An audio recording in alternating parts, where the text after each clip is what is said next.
as we go into the new year, I just want to say thank you so much. I mean, we're over 50 episodes of the Cory cast, and I never thought, honestly, we'd get the episode past 50. It's so wild to me.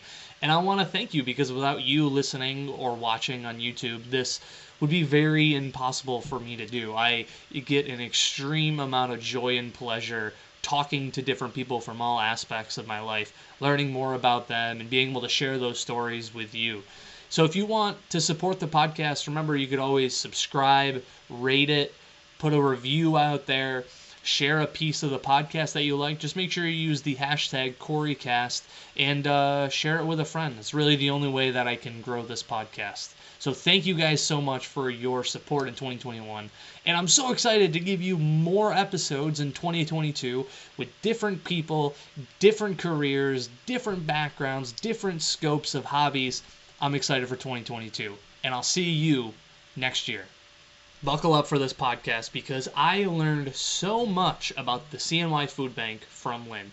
Now, you know that the CNY Food Bank has been a huge support of the Dungeons & Donations charity stream, and we felt like it was a good idea to invite her on the podcast to really share what the CNY Food Bank does and just how important it is to Central New York. When we did the D&D stream the very first time, they invited Mike, Dennis, and I to take a tour of the facilities, and they were going to show us around.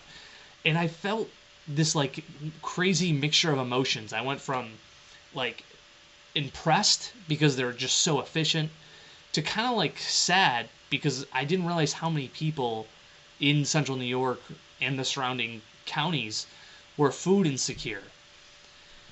I felt sad from that. I felt happy that somebody like Lynn and the amazing people at the food bank were there to provide such a fantastic service to the people that were in need.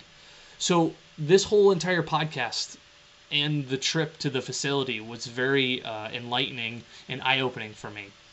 There is a lot more people in your life who are probably food insecure that you might not even know.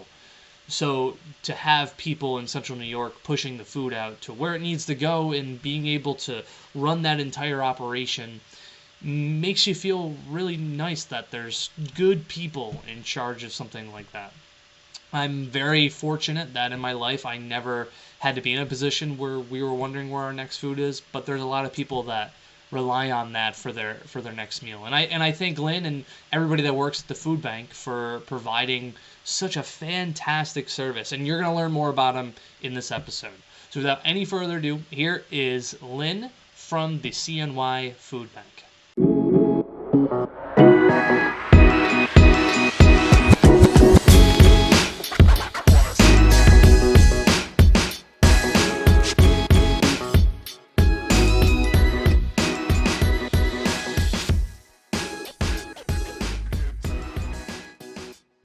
Sure. So my name is Lynn Hy, and I'm the Chief Development Officer at Food Bank of Central New York. And I have the privilege to lead a team in all of the fundraising efforts for the food bank, but we also, plan events, manage volunteers, do marketing communications, public relations, and write grants, all in support of all of the work that the food bank does. That's cool. And how much goes into planning one of those events? Do you have a team of like two people, like you and one other person, or is it like five? No, well, we have a team. There's 7 of us on the entire team, but the person that plans the events, she does really the lion's share of the work.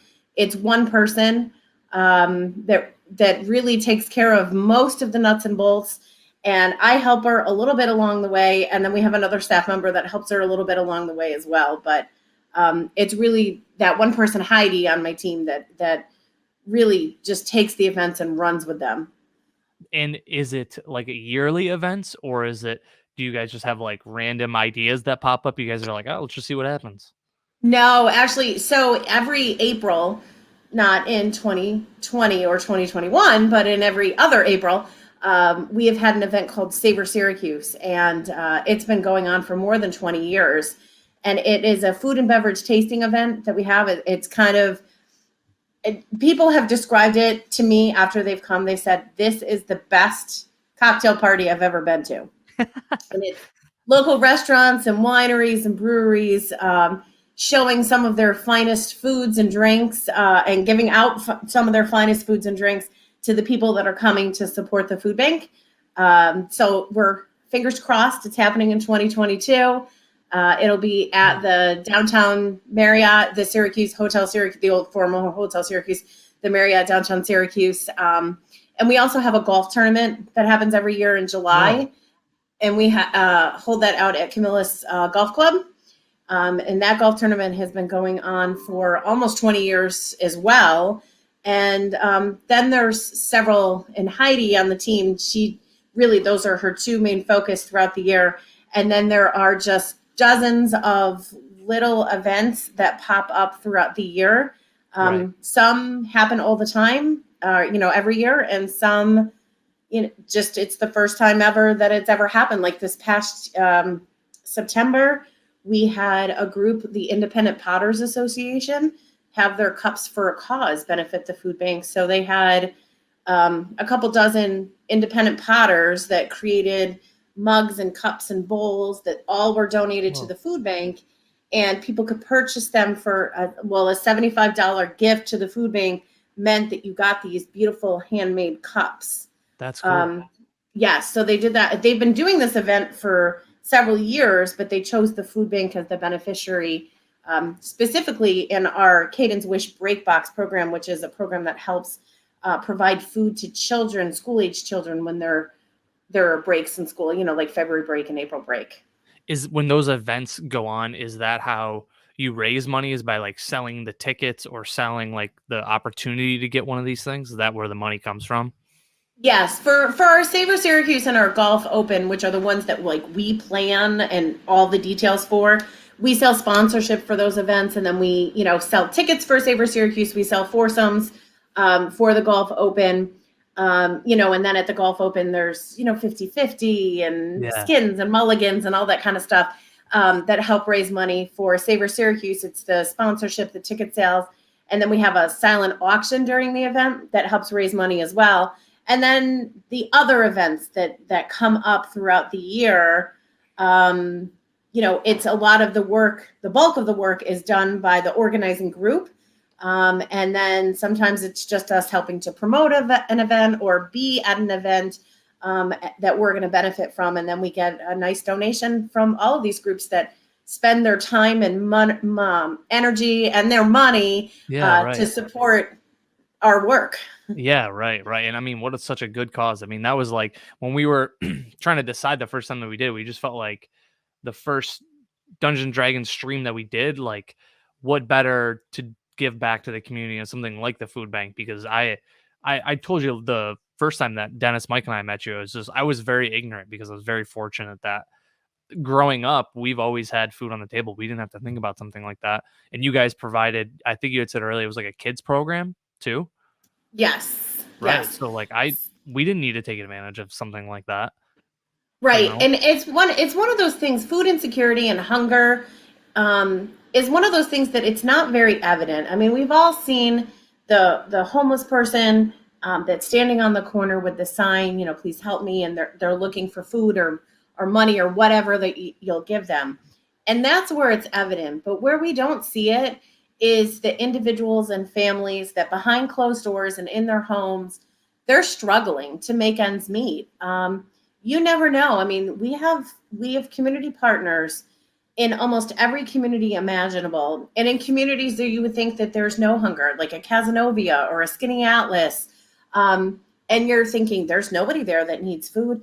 There are. You never know what's going on behind closed doors. I mean, what we always Yeah. say is it's somebody that you just don't know that they're struggling to make ends meet. So they don't want it And to be known.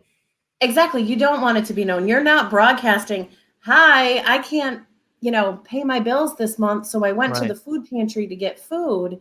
Right. So I would venture to guess that people in your life now or knew people when you were growing up that needed to rely on the emergency food network to get by.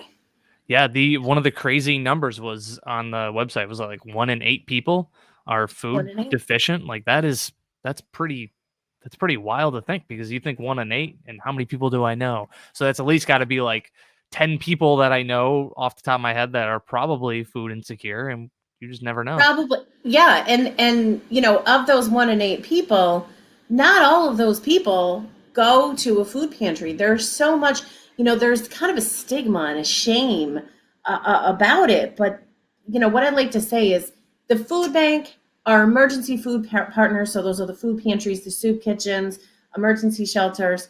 We're all here to help support families that are finding themselves having a hard time making ends meet. And the outpouring of support that we get from the community, like you guys making your great donation of $4,000, you're giving us that money because you want to help those nameless, faceless neighbors that are struggling to make ends meet with access to nutritious food. And that's what you do. And that's what we provide. And that's what we strive to provide and continue to break down barriers so that there isn't a stigma and people will come and access that food that's going to help them live and thrive. Yeah, and that's you had said earlier. Actually, one of the questions that I had written down was, how many areas do you guys cover? One, and two, are all of those areas in vast need? And you kind of answered that before, because I was thinking immediately off the top of my head was like, Skinny Atlas. There's everybody's got food over there. You got $2 million homes over there, but that just shows you how ignorant I am of how food insecure people are. Yeah. So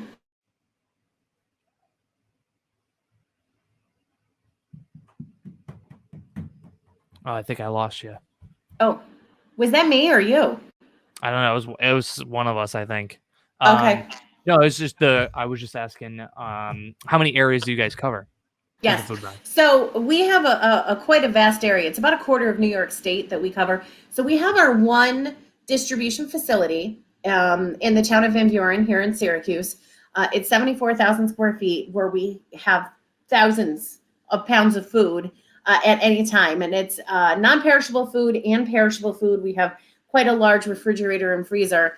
And then we have a fleet of 15 vehicles. And those vehicles are all the way up to tractor trailer size out on the road every single day. And they're delivering food in 11 counties. So we're in central New York, we're in the North Country in northern New York, and we're in the Mohawk Valley, providing food to more than 400 community partners. So those would be the food pantries, soup kitchens, emergency shelters, and then other programs that have a feeding component for low-income individuals. Right. So it's almost like you guys are the central hub, and then you Yes. disperse that food out to these food banks and stuff like that. Yes. So we always say we're kind of the distribution center behind the scenes, working to provide food to the pantries. The pantries are, the biggest number of programs that we have are pantries. And those pantries are in so many communities. And we have urban locations, our big cities. Our biggest city is Syracuse that we serve, but we're also serving Utica and Cortland and Watertown. And then we have suburban and we have very rural locations. When I started at the food bank 11 years ago and I started reading lists of where our pantries were, there were communities that I was like, I have no idea where that is. And if it didn't have the county that it was in next to it, I would have had no clue. Yeah, right. And where does this might kind of be an obvious question to a lot of people, but where does the food come from? Because it's not just donations of food from individuals like ourselves. Is it businesses and corporations that are donating food?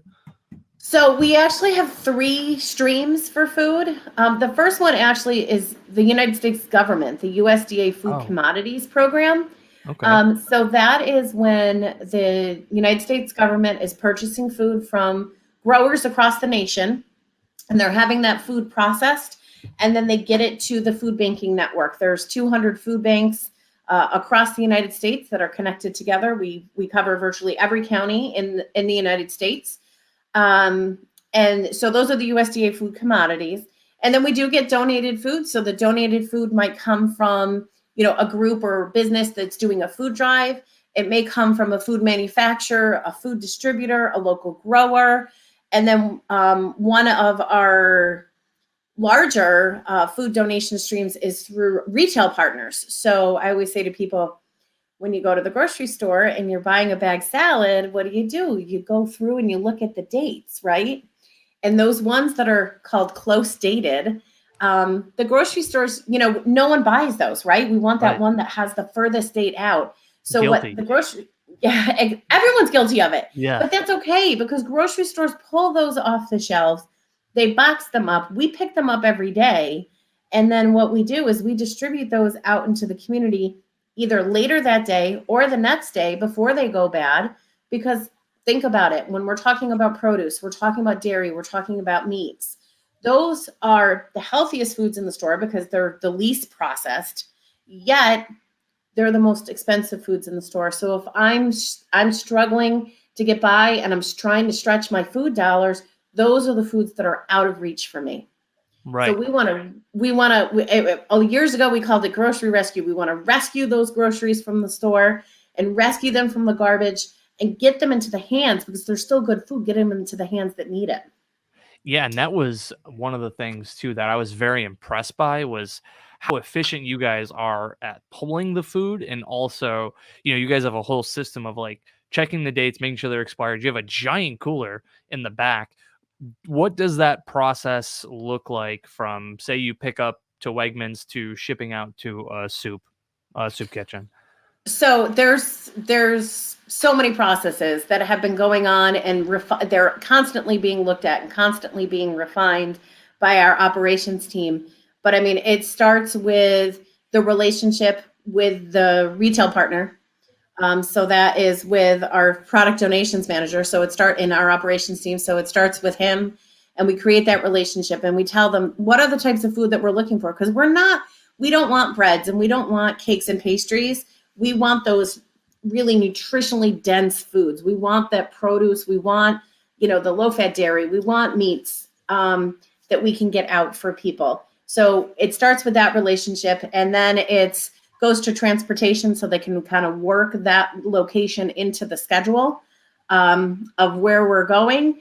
And then it goes to the driver. The driver picks up the food. It's a And lot of moving parts. it is. Then the food might come back to the food bank, which then it goes to possibly through a volunteer program, which the volunteers are going to sort through the food, box it up. Our warehouse drivers are then going to pick the boxes and get them on a truck, another truck most likely, to go back out to one of our community partners that was set up by our agency relations department. So there are several different people and several different departments that have their hands on just getting food from one store to one location. Wow. Wow, that's impressive. And like, when I think of food bank or soup kitchen or like, somebody at work comes to you and says, "Hey, we're doing a food drive, bring your canned food in." I would imagine you guys have tons of canned goods. Is there stuff that you guys are really in need of that people just think that oh, it's not canned food. I shouldn't be donating that. Like what kind of things do you need the most? So, well, I'm going to first start with the two things that we don't accept. So, in 2004, we were the first food bank in the country to come up with a policy where we don't accept or distribute candy or soda since there's Oh, no nutritional value. wow. So Bravo.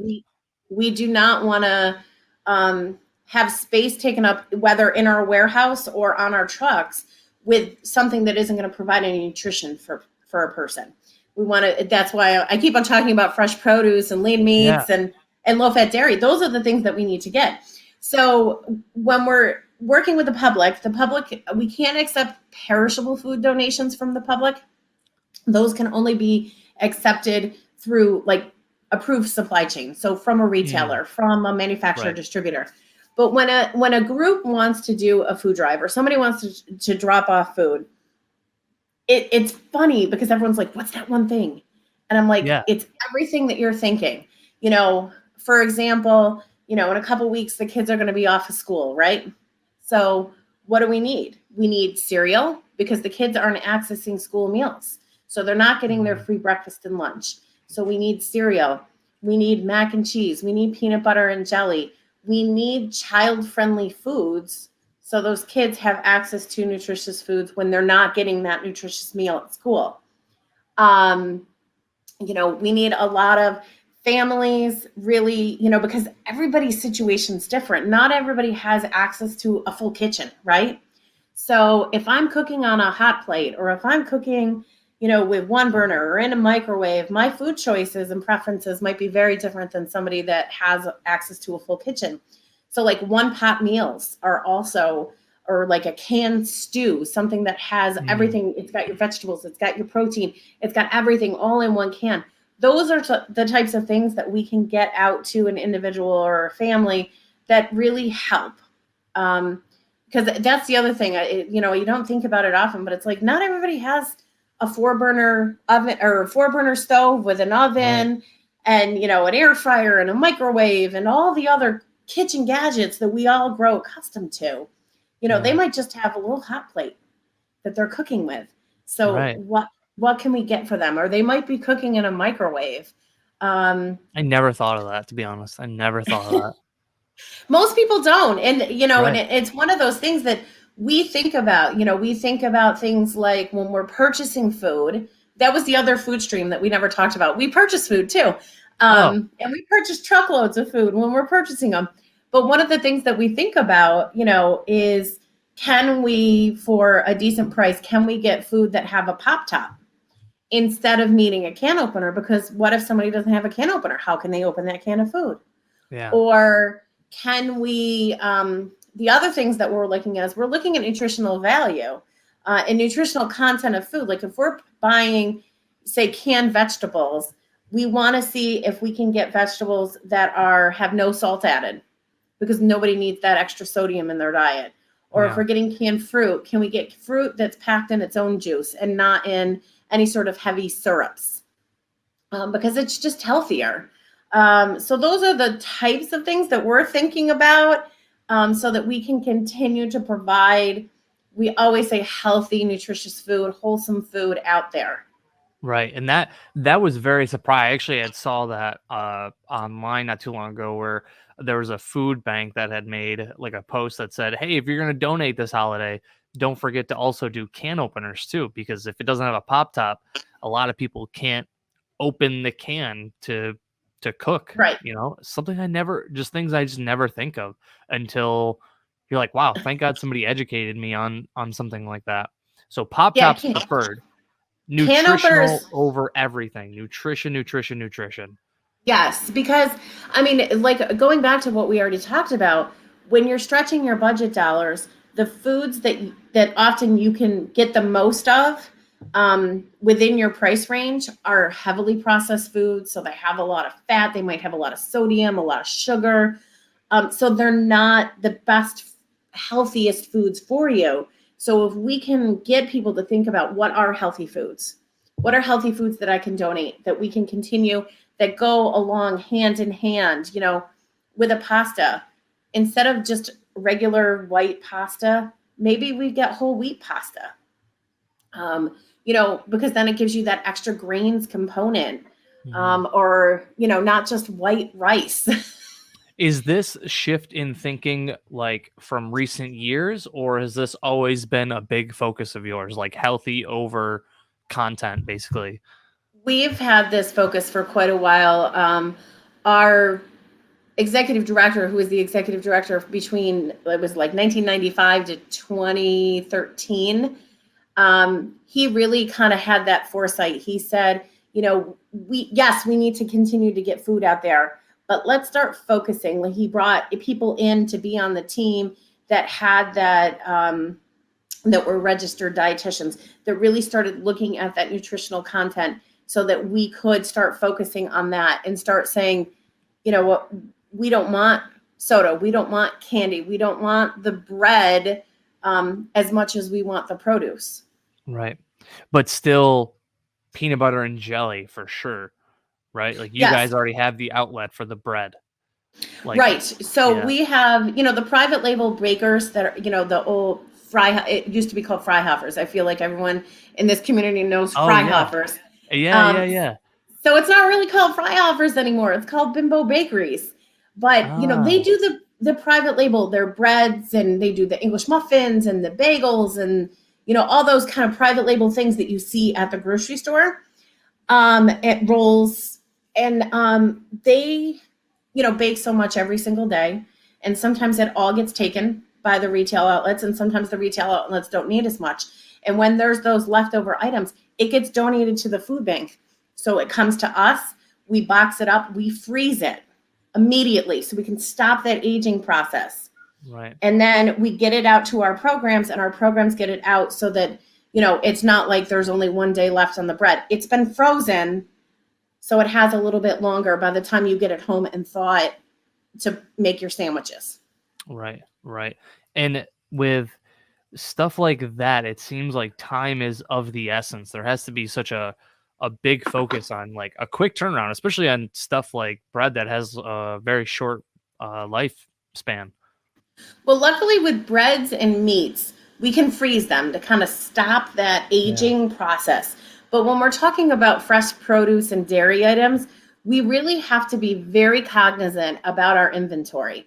Our operations team is meeting almost daily to talk about what do we have on hand. Is there anything that's going to be close dated for us? Is there anything that's not moving? How can we get out? And as we project things out into the future, can we accept it and distribute it before something goes bad? So these Within are that time all frame. within that time frame. These Yeah. are all questions, and that go through that thought process of us accepting food, purchasing food. When we're purchasing fresh produce, we're only purchasing so much because we don't want any of it to go bad. I did a tour today actually with a group, and we went into our produce cooler. So we have a small section of the refrigerator that's specific to produce. So it's a little bit warmer than your refrigerator at home. And there wasn't much in there. There was probably about 6 or 7 pallets of produce, and there was lots of empty spaces. And they kind of looked at me, and I said, listen, it's Thursday afternoon. We only have one more day of delivery this week. We don't want things to go bad. Yeah. So at the beginning of the week, it's a little bit more full. By the end of the week, it's pretty much empty, except for maybe a couple hearty vegetables like an onion, a squash, a potato, because we don't want things to go bad over the weekend when we're not open. We want to get it out into the community, into the hands of people that can eat it. Right. And I will say, when you took Mike Dennis and I on one of those tours, I was blown away at how awesome you guys are. Like, labels, you have like the dates, you even have like, I felt like there was an estimated expiration date or like a time frame, like this needs to go out 7 days. Like, I was very impressed with how thorough and very like meticulous that whole warehouse was in the back. It was crazy. Yeah, well, but that's what we need to keep doing, because we want to Yeah. make sure that the food is coming in and the food is going out. We don't want it to sit in our warehouse. We want to get it into the hands that need it. And we do want to be cognizant of those expiration dates. So, and that's what I'm going back to what I had said before, our operations team they're meeting on a regular basis to look at, what do we have in inventory? Is there something that's not moving? What can we do to get it moving? Maybe it's a more obscure product that was donated to us. So how can we help? Can we provide recipes? So that's where our nutrition department comes in. Can the nutrition department come in with recipes? We have a trained chef on our staff. Our product donation manager is a trained chef. And he's even done videos that we've sent out to soup kitchens and he's done knife skills. But have you ever seen a Hubbard squash? No. I mean, they're like, I gotta step back from the camera. I mean, they're huge. They're like this big. Yeah. And, it's one of those things that if you've never seen it before, you're not gonna, if it's at a pantry, you're gonna be like, I'm not touching that thing. I'm not taking that thing. But if we're providing a video and we're providing it with recipes, it's hilarious. He was just like, the first time I ever saw it, it was like, because I'm not a squash person. Yeah. But same. the first time I ever saw it, he was like, how do you think, do you think you just, jam at this with a knife? And I'm like, I have no idea. Sure. So you know what he did? He took it and he put it in a garbage bag and he held it like up here and dropped it on the floor. Ah. And it split open, and then you get the meat inside of it. But like, I would have Interesting. never thought of that. Right. So we do those types of things so that we can, really get more things out of there. And we do get some obscure things sometimes. That was one of the questions actually that I had, was like, do you have a chef on hand, and like do you guys help other kitchens prepare? Like that's really cool that you guys help these soup kitchen, because the soup kitchens, from my knowledge, they're usually all volunteers, right? There's not anybody who's really paid that's working there. And if there is a paid person, it may only be one or two people, but a lot of times it is. So it's not like we're preparing food for them, but we're helping to provide recipes when we can, especially when we get those kind of obscure. Hey, here's a I'll call them giant very- squash, and we're gonna send you a yeah, couple videos on how you guys can prepare it and make a quick soup out exactly. of it. Right. Exactly. And having those recipes on a regular basis for people, because you can make things, we can provide recipes that show you how to make something healthy and delicious, with just a couple of your pantry staple items, because again, if I'm struggling to make ends meet, most likely I don't have all the spices on hand. So Yeah. how can I still make it very flavorful, and in a healthy way without frying it, without adding a lot of salt, when I don't have, fresh nutmeg to put in my butternut squash soup. Right. Right. Yeah, it's all these things that I don't think. I'm glad that you guys also do stuff like that, because it's nice that you guys are like, "Hey, we got this crazy vegetable.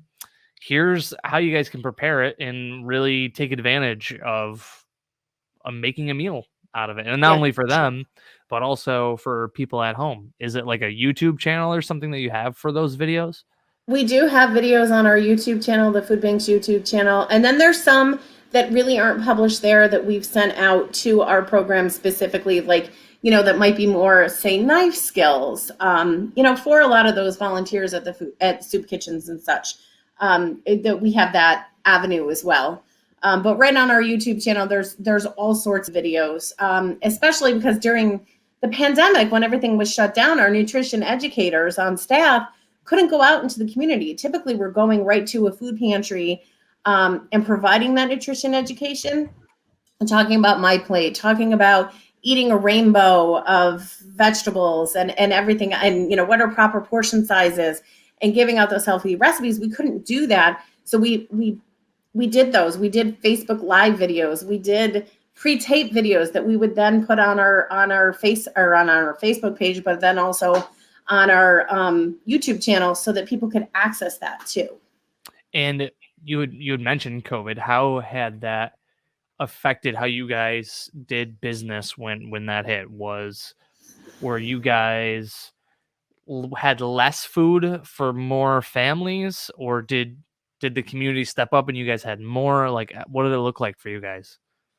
Well, we went into planning mode before everything shut down. We were meeting evenings, we were meeting weekends, saying something's coming. We don't know what it is. How can we prepare for it? What do we have on hand? How can we make this work? And just like what you saw when you went to the grocery store and there was empty shelves, we were having orders that were being not fulfilled, with Right. food coming in, but we knew we needed even more food to go out. So how can we pivot? So, a lot of that we'll say was canned fruits and vegetables. So we can't get canned fruits and vegetables. Can we get frozen fruits and vegetables right now? Because it was, March, April. We don't have a lot of fresh in upstate New York in March and April. So can we get frozen? And can we get those frozen fruits and vegetables out there? And it was just small tweaks that we made to our inventory so that we could continue to have high levels of food, because we really went from 1.4, prior to the pandemic, we'll say February or January of 2020, probably an average of about 1.4 million pounds, to by June of 2020, we were just under 2.6 million pounds for the month. Wow. Luckily, that was our highest month ever in the history of the 36-year history of the food bank.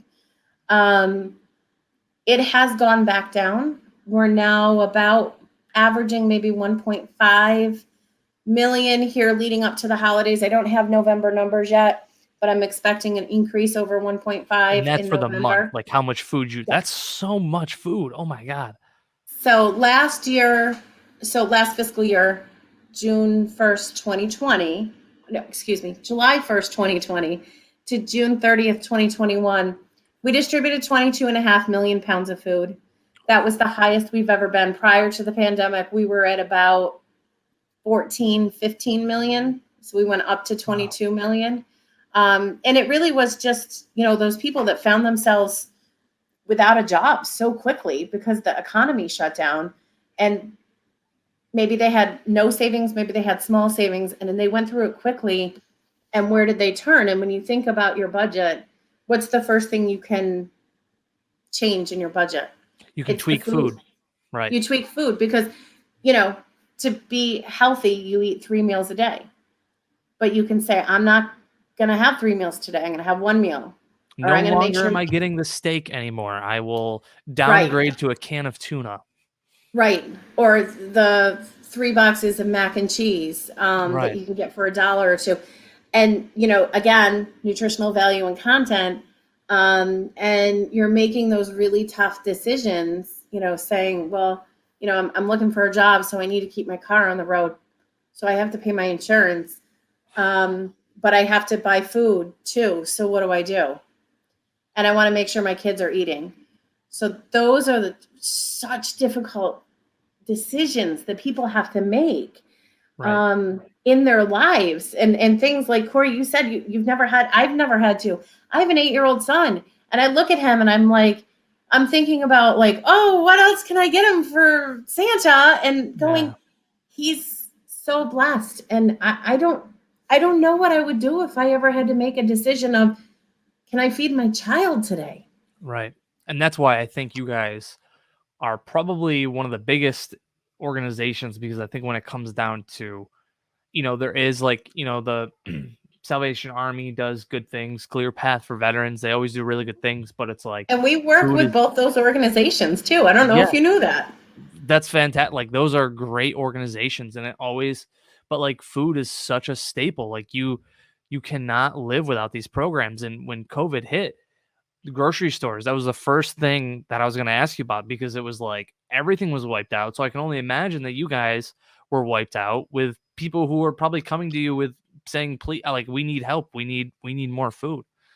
Right. They were. And then, and then a couple months in, actually the New York state government and then the federal government came up with some 2 assistance programs that really made such a difference in what we were doing. The first one that came out was through New York State, then Governor Cuomo's office. They came up with a program called Nourish New York. So what that was is there's 10 food banks in New York State. They gave a pot of money to each food bank, and that money could be used solely for food that was grown and produced in New York State. I kind of like that. Or did that make your job harder? No, it didn't, because we try to, when we're spending dollars, if we can spend locally, we try to spend locally as often as possible. So really, it just gave us additional dollars to spend locally. So we worked, to have, it was a lot of produce. There were some meats involved with it. But it really helped us provide all that food. And when you think about it, it also has that benefit of helping that local, a lot of times local farmer, and then keeping local people employed at the farm, at the vegetable processing location, like a Russo Produce, that we're purchasing food from. And then, so that was kind of Nourish New York. And actually it was for a couple month time frame, and then it was extended. So we're actually here in December 31st ends the 4th extension of the Nourish New York program. We're hoping that it becomes a permanent budget item in the future, because it really does make sense. It's supporting the local economy. It's supporting local farmers while also feeding people that are hungry right in those communities. Right. And then the second program, which was through the federal government, it was very similar. It was called the Coronavirus Food Assistance Program, or food. Oh my gosh, food boxes for families. So why is it a tongue twister? Why do we gotta give it a tongue twister name? There were so many different names. We just all called it CFAP, Coronavirus Food Assistance Program. But and that were prepackaged boxes of food. And sometimes we had a huge amount of them coming into us. Sometimes we didn't have a huge amount. It was kind of, it fluctuated. But that program actually ended in June of 2021. But while it came in, I mean, we received over 200,000 boxes of food through that program for Wow. us to distribute. That was a lot of time. So that in the Nourish New York program, when you saw those huge distributions happening, whether they were at the New York State Fairgrounds or at Mohawk Valley Community College in Utica or Jefferson Community College in Watertown, and lots of ones, little ones all over the communities, but they were kind of bigger distributions. A lot of times the food that was given out at those was either Nourish New York boxes or these CFAP, the Farmers to Families food box. That's what it was. Farmers to Family food Farmers box to families. program. I feel like I've heard that before. Farmers to families. Yes. Gotcha. So that's kind of some of the things that really happened during COVID, the onset of COVID. You know, we saw so many new people. So many people were calling us that have never needed help before, and they didn't know where to turn. And our staff was just, the food bank staff was just unbelievable. I mean, we You to guys are see great there. them. Everybody there is fantastic.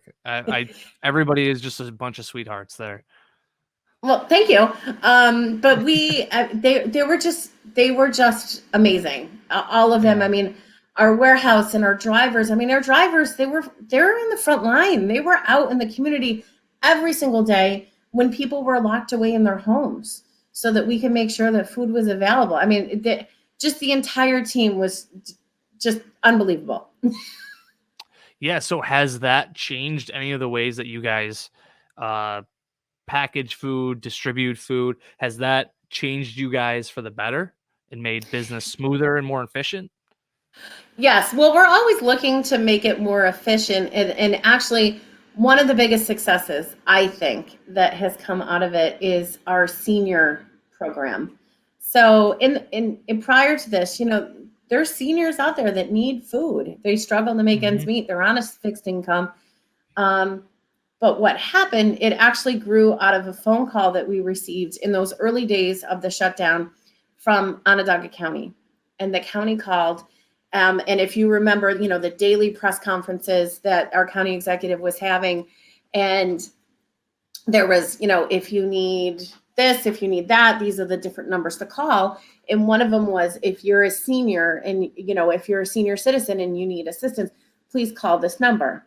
Well, a large number of seniors called, and they were saying, as rightfully so, I'm in the most vulnerable population. They still are. Seniors are when it comes to Yeah. COVID. I'm in the most vulnerable population.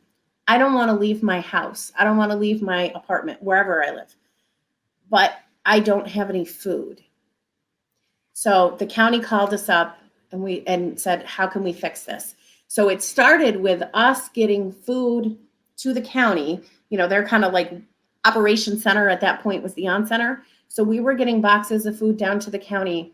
And then there was a bunch of county workers that didn't have any specific role because really everything was shut down. So to Yeah. keep those county workers employed, they were using county workers to do door-to-door deliveries for these senior citizens. Kind of like So Meals on Wheels, right? Because I yes, think, correct me if I'm wrong, you probably might know this, but I think Meals on Wheels stopped during this time. I think they even shut down. I could be that wrong on that. I'm not positive on that. But this is these are for, they were more, people that maybe weren't homebound before COVID, but Right. were And now homebound are. then. Yeah. Right. So prior to COVID, if a senior called and they needed food, they would just get referred to their local pantry. So as the months went on, and we just said, this is an ongoing issue, we can be doing this. So we started creating relationships, finding low income senior housing, complexes, high rises, or, apartment complexes that cater to low income seniors. And we made relationships, and it started here in Onondaga County. We made relationships with the property management companies and said, hey, we want to help your residents. We want to make sure that they have access to nutritious food. If we bring food to you, will you help us and distribute it to the seniors living in your facilities? And it grew, and we're now providing that food in 6 of our counties, and Wow. dozens of locations where senior citizens live, and we received some grant funding, and we're going to bring this within the next probably year to all 11 of our counties. It really has grown. Yeah. It's an amazing program. I have a special place in my heart for senior citizens, and I'm just so proud of us. But this is one of the good things that actually came out of the pandemic. We said we should be doing this. Let's do it, and we did it. Yeah, I love seeing that because I think your business and a lot of other businesses really had to elevate themselves when it came to COVID, from shutting down to, some couldn't shut down. So how do we work around this? How do we change our business plan to kind of be more like putty, right? Be more like applicable and fluid. And I think there are some good things that came out of it. And that is a powerful thing. The senior program. You guys have never had like a senior program like that before, right? No, we That's didn't. I mean, there that's were awesome. seniors that were in need, and we would refer them to their local pantry, just like a family. Right. And, we would do the normal, through our SNAP outreach team. We would ask the questions, about income and things like that, and see if they're eligible and help them access SNAP benefits if they were eligible. But there wasn't that direct door to door distribution that happens now and is grown. And it really, it's great, because when you think about seniors on fixed incomes, and a lot of them might have health issues, and they make a Yeah. decision to purchase their medication over food, but medication can only get you so far. You need healthy, nutritious food to keep going as well. It's two evils right there. It's like, do I get my heart medication or do I get my food? It's like, if I don't have Yeah, food, I'll die in a certain amount. If I don't have my heart medication, I could have a heart attack. Like yeah, it's just two evils right there. Now you had yeah. mentioned SNAP programs, and SNAP is a totally separate program from what you guys are. SNAP is I guess I feel like But you could probably explain what SNAP is better than I could. so SNAP is a federal program, and it stands for Supplemental Nutrition Assistance Program. Many people refer to it as food stamps. It's the old food stamps program, and it's Yep. now called SNAP. So we have outreach workers on our team that actually provide SNAP assistance, because maybe it's your first time falling on hard times, and you don't know where to look. You don't know what's available to you. You don't know how to apply. So you can call the food bank, and we can help you do like a pre-screening process, get some information about you, find out if you're eligible to receive SNAP benefits. And if you are, we will go through the entire process with you, so that we can make sure that on the first time the application is filled out correctly and submitted, so that you can get those SNAP benefits to help you, eat healthy, nutritious food and have those dollars to spend at your local grocery store. We think SNAP is really important. We actually, just a couple months ago, added a new SNAP outreach worker. We had found out that in Jefferson County, the agency that held the grant for Jefferson County had opted not to renew the grant, and they weren't going to provide SNAP outreach in Jefferson County anymore. And we found this Ah, out, and we said, we think it's really important. So we actually hired somebody who has an office in Watertown that provides SNAP outreach, but they're a food bank staff worker. wow. I can't believe a county would want to get rid of a program like that. It seems like it's It super wasn't important. it wasn't the county. It was the agency that was providing the service. And Right. they made I mean, it wasn't an easy decision, but they made the difficult Yeah. decision that, they couldn't continue on with that for whatever reason. And we said, you know what, we want to, we think it's important. There's a high rate of food insecurity in that community. And we know that by having a SNAP outreach worker in that community, it will make a difference in people's lives. So we decided we were going to fund it. Right. I think that's important. I think that's important. You earlier you had mentioned working with other like nonprofits. Do you work with a lot of them, or are you kind of selective in that process who you work with? So all of our community partners, so there's 400 of them. They're There's so all many, right? they're So all many. 400. they're all nonprofits. I mean, they're all 501c3s that we work with, or a school. Because we have many schools that have a school pantry. Um, because we want them. So you were saying Salvation Army. So not only do we work with the Salvation Army that's here in Syracuse, but there's a Salvation Army in, I can't even count how many places: Messina, Watertown, Governor, Fulton, Oswego, Auburn. I'm trying to go east. Oneida and Utica, Shenango, Cortland. They're all little individual Salvation Armies, but we work with all of them. Clear Path for Veterans, we work for them. There's a second veterans-focused organization called Feed Our Vets. They're out of the Utica area, and they do distributions in Utica and Watertown. We work with them. Here in, Onondaga County, some of the big names that you know of besides Salvation Army, like a Samaritan Center, a Rescue Mission, St. Lucy's Food Pantry, Assumption Church. We work with all of those programs. All of them get food from the food bank. They might not get all their food from the food bank, but they get some of it. When you guys work with the school, you had mentioned like a school pantry. Is that like, I remember going to school and there was people who would get free lunches, right? Is that a part of the program? Is like that's what you guys are providing, or is it you're just Nope. providing the school with the food, with the nutrition? So the school lunch program is completely separate from what we do. Uh, Beyond the school lunch program, that's a federal and state program, the school lunch mm, program. So what we're doing is we're working with some schools that they say, you know what, we know there's a lot of food insecurity in our kids with their families, and we want to do more. So they've actually dedicated space within the school building and have a pantry right at the school for school children and their families to access healthy, nutritious food at the school to bring home for them. So it's not mm. food that they're eating at the school, it's food they're bringing home with them.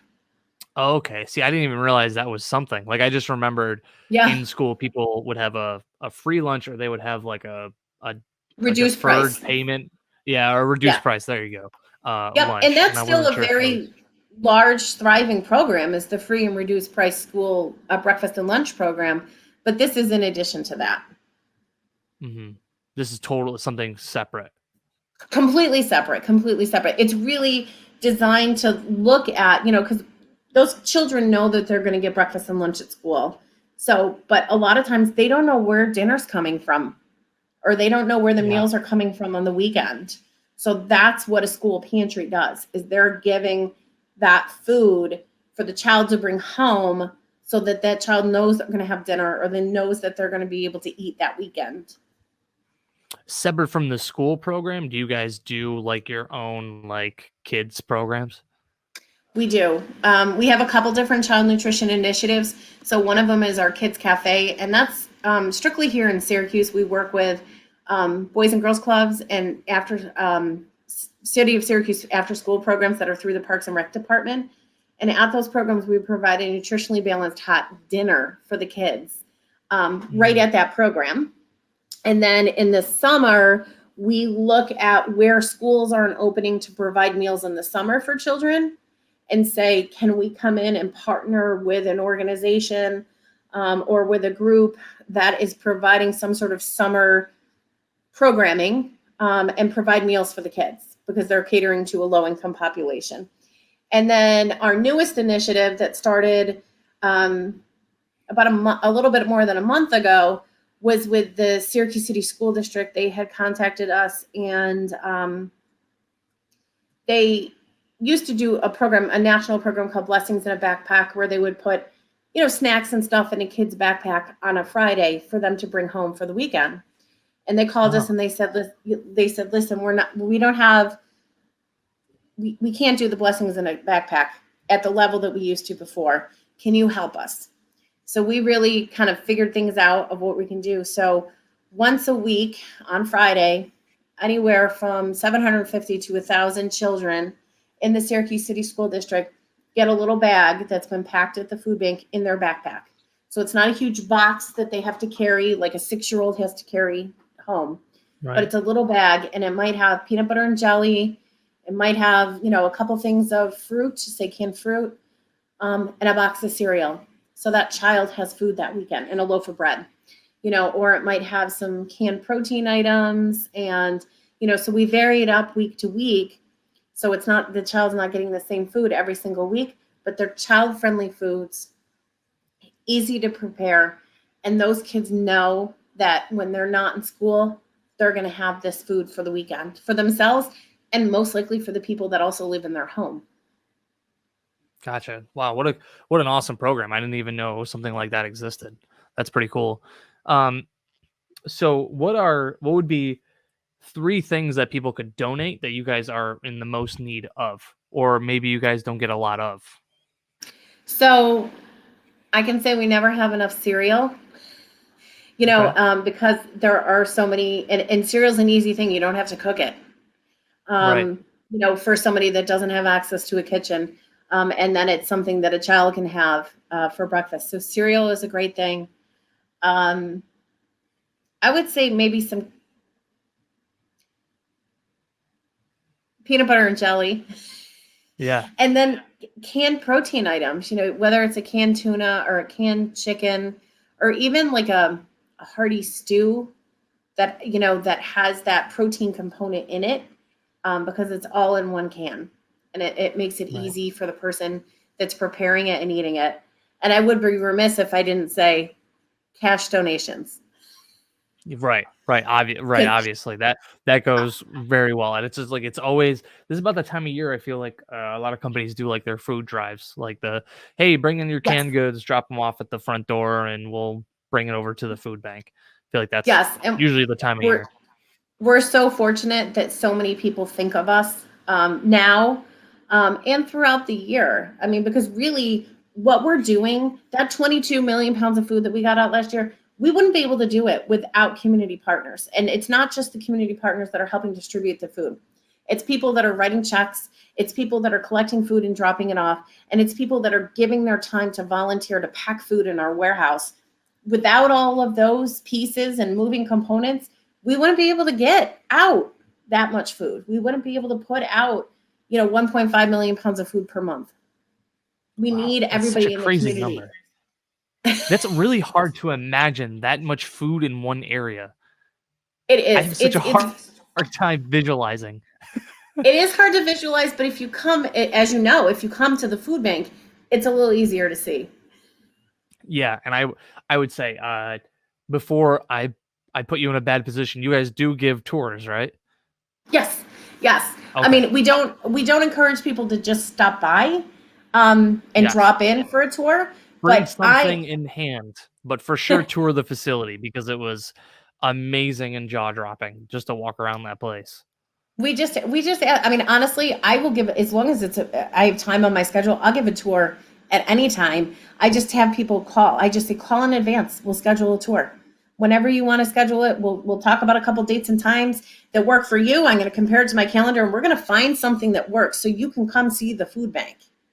Yeah. That's and I think for me, that was a very important moment because that's when we had left. I told Mike and Dennis, I was like, this has got to be a thing. Like we just have to do this every year now because it's like you see something like that and you see the impact that you guys are having in the community, and it's like there's like no better way to make a bigger difference in the community. There is a lot of different ways you can do it. Trust me, you can donate to all these different awesome organizations, Hmm. but food is such the staple item, and the systems you guys have in place and how you run that warehouse is amazing. It's wonderful to see, and when you see it in person, for me, it really clicked in my head that I was like, wow, this is something very important. That it's out of sight, out of mind for me. Right, Out of sight, out right. of mind. Like I'd never it's nothing that I ever think of, and there's so many people who rely on these awesome programs.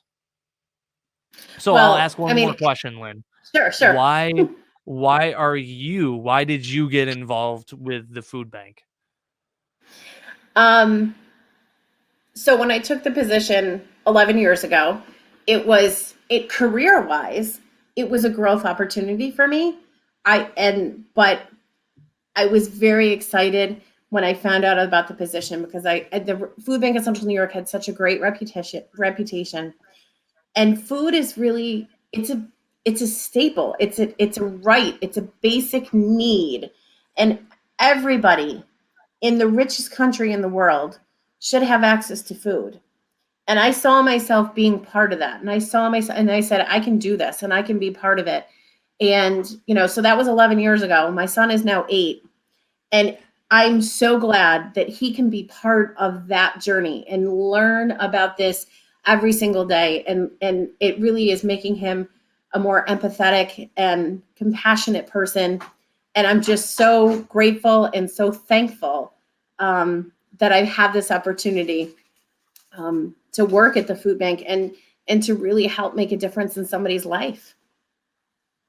And that's exactly what you guys are doing there. Like, this is a big impact on a lot of people's lives, because food is food. Everybody needs food.